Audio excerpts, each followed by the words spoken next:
and other things. I could keep going. Sedentary lifestyle, you know, disconnection from nature and tribe. Those are the big ones, right? And they start from the beginning and they're controllable. So we, in this human near-death experience, is what I call it, are having an opportunity to know that we have the power to alter this story and that we have to alter it now. Yes, No choice. absolutely. And we have the power to.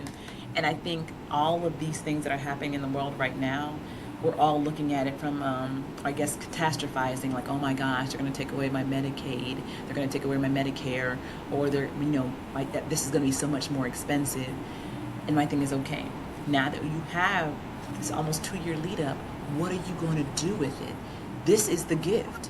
Figure out how you're going to navigate without being dependent on these things. And that's going to open minds, Yes. help be curious, stay curious about your own health and well-being, your health, your wellness, the healing process, your vitality. So it's not just like living longer, but adding, not just, adding life, years to your life, but adding life to your years, and being able to enjoy them. And you mentioned Denmark and all these other places, what they have, blue zone, called blue zone health habits. Talk about those real life applications of those blue zone health habits that can contribute to not just feeling better, like you talked about in a sauna, but actually being better. Yeah, so I had, I've had this really great blessing of always having deadly diseases that changed my path. And when I was training all these physicians and I had my practice in Orlando, I burnt out completely. I was on my back for like 4 months. And I came to Costa Rica because my daughter went to school here, and I live here now in Nicoya Peninsula in a blue zone. And I realized that no, it's not the diet. No, it's not because they're exercising actively every day. It's more about the biggest wellness tip is to let it flow. And these people are connected to tribe, they're connected to nature, and they live in joyful purpose. And there's 5 elements to that. And I have a 5-point model system, but the simplest one that empowers people is the 5 elements. 1, make sure that you look at the rising sun because it changes the cortisol awakening response that gives us energy all day. And also, we happen to be a battery, and the sun can charge our battery because it separates the water crystals and makes the battery. So we're actually like plants. Second, ground yourself and your feet and your body into the earth because it declots the blood and reduces inflammation in the body. Very visibly, all studies are showing the same thing. 3, make sure that you take 100 ounces of water with pink salt and lemon in it and structure it with your intention and prayer to be structured for your body because structure determines function. And water from a tap, if you don't set an intention, it's not going to have a good effect on the body. 4th, oxygenation consciously. And conscious oxygenation is going to reconnect the subconscious to the conscious and balance the parasympathetic nervous system out by reducing the sympathetic overload, which is the disease of our society right now. And 5th is the most important, which is heart mind. It's a joyful purpose connected to nature and tribe. And Yes. yeah, and if you look at like the Japanese call it ikigai or whatever, but without Uh-huh. joyful purpose, without that, the body has no reason to function. It has no reason to stick around. So I always say like the most important path you can ever follow in your wellness journey is the path of joy and ease. Pause. Take a look at your life. Take stock of everything that really isn't feeding your heart and isn't working for you and dispense of it. Move forward because I'm not the same person I was yesterday. I have the ability to make a new today and a new next day. So those are the simple tools that I found to be the most powerful ones and accessible and free to all. I love that. And I think those things sound so like woo woo and esoteric when we're so used to like take a pill and call me in the morning, or take your uterus out and all those things will be gone, or just suppress it and then you'll don't have to think about it. I'm like, those things sound so like just off to me. I'm like, why would I want to do that to my body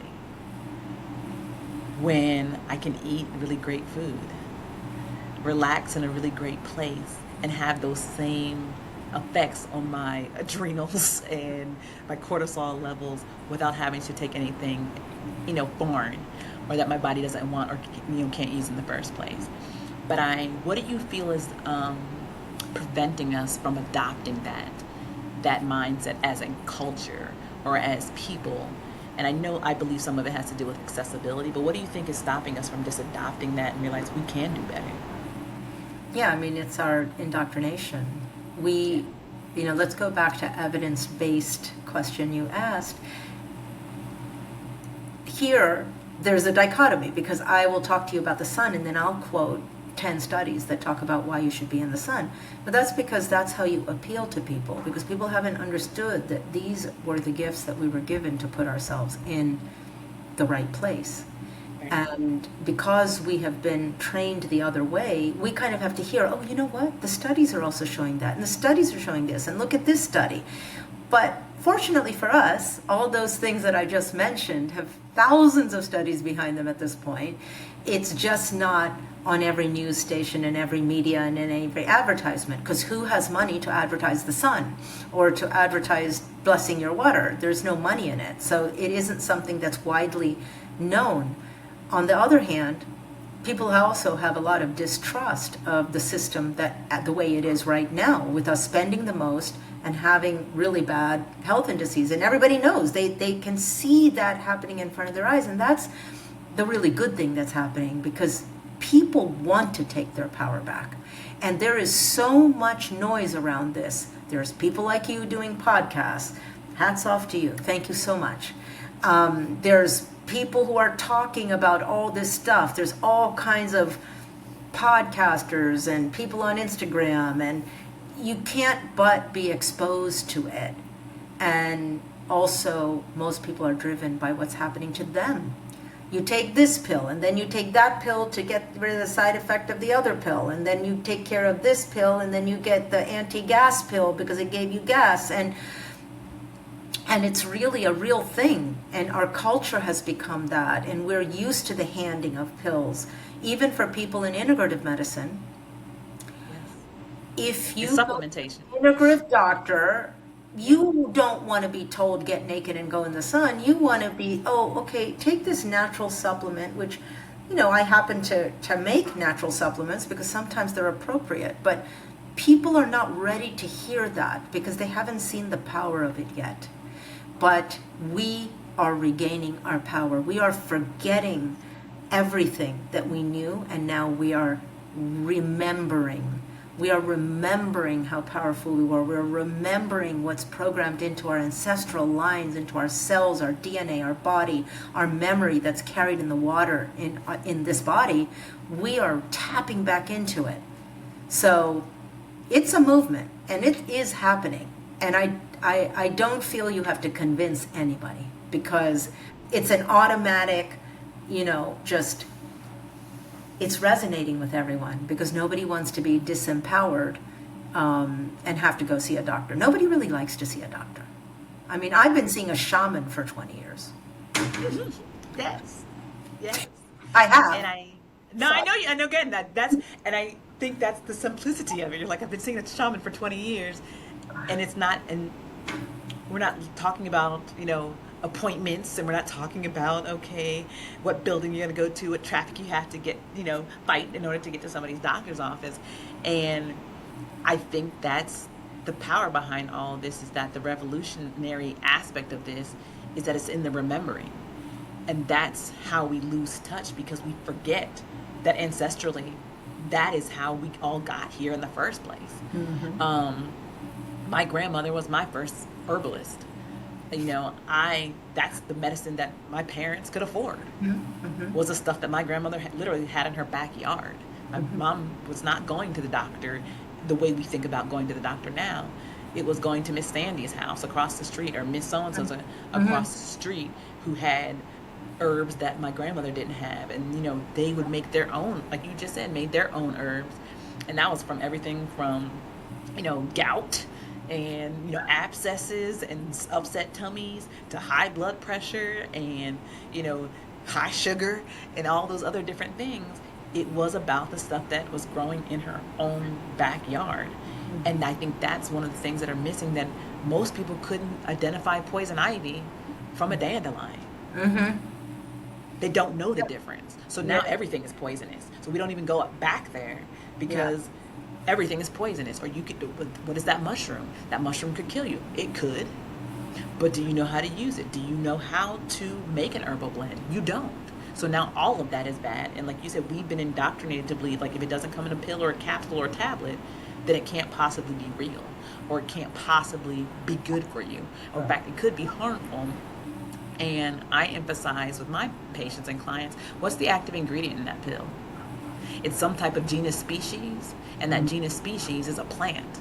And all they're doing is monetizing a plant, packing a whole bunch of other garbage around it. Uh-huh. And that's why you're getting the side effects. Versus when I make a blend, all I'm using is the plant and some roots and some stems and some berries. We're bowling that bad boy up. We're drinking it. You're not getting any of the side effects and all the healing. And it's changing also your constitution if you 100%. let it. Yes. Yeah. So yeah. Yeah, I that's love that part. that's powerful. I was swimming with a group of people off the coast of Florida earlier in the summer, and I saw this like orange, really beautiful seaweed float by, and I grabbed it and I stuck it in my mouth and ate it.